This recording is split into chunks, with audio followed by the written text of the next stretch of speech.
minsan yung mahirinig mong defense ng Facebook, no? Yun nga, sasabihin nila na platform lang kami. Parang you're blaming us for what the bad actors do, no? I mean, including governments, no? A lot of governments around the world, they spread disinformation through Facebook and other platforms. I mean, nabanggit mo, sa atin lang, no?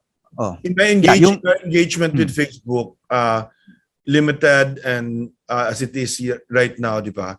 Well, parang wala na yung perspective na ganun, Howie. I think they understand their accountability and the responsibility. I think lalo na because of what happened in the US. And then in the Philippines, I think they understand what their accountability is for this election, what happened in 2016. Parang that's all understood already. So, ang pangangapa lang, ano yung response, di ba? What do we do to make sure na, syempre, and that naman we share with Facebook kasi like, ako, I'm a strong advocate of the free press, of media freedom, strong advocate of freedom of expression. I mean, we don't want to throw the baby out, di ba, with the baby water, as they used to say. So talagang it's working with Facebook as a stakeholder is quite important for us to get this right, no? And we don't sense any resistance na about that, diba, from Facebook, as it might have been a year ago or 2 years ago, no?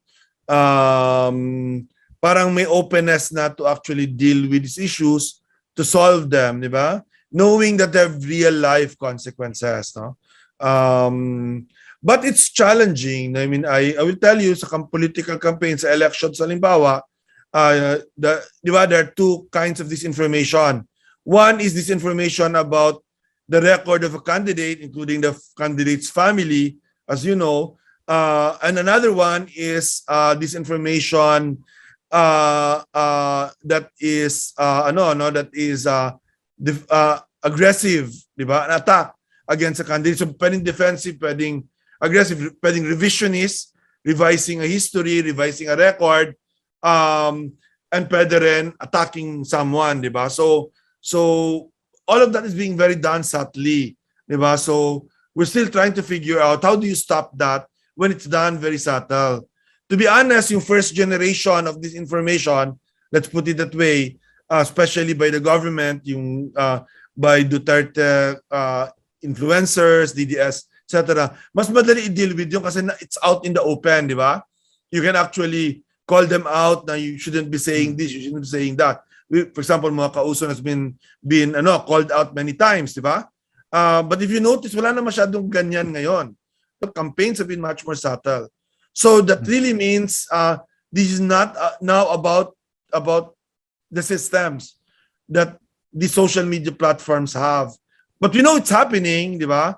We know, sa polling lang, and we talked about polling kanina in the pre-interview, but sa polling lang, alam mo, Howie, you cannot blame Filipinos for what they're choosing kasi they're choosing on the right basis of the right things. Anong kandidato gusto nyo? Makabayan, di ba? Makapobre, pro-poor, pro-country, maka-Diyos, diba? Not corrupt, etc. Diba? And then when you ask them, sino yung kandidato na yon, diba? You might see a disconnect, or you can see a disconnect. So diba, yung ibig sabihin, the people are motivated well. That's why sabi ko talaga sa mga tao na nagkakampanya for another candidate, never look down on them because they actually think like you that they're choosing the right person based on what's good for the country. Don't ever think that you have the monopoly of what's good for the country, di ba? But you have to ask, why are they choosing this candidate over another candidate? Because of information they have been fed, di ba? About these different candidates. And yun ang kailangan natin i-stop Yun ang kailangan natin baguhin.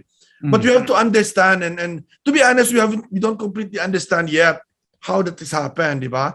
Kasi hindi siya out in the open as it used to be. In 2016 and the first 4 years siguro of Duterte, medyo obvious. Ngayon hindi na, di ba?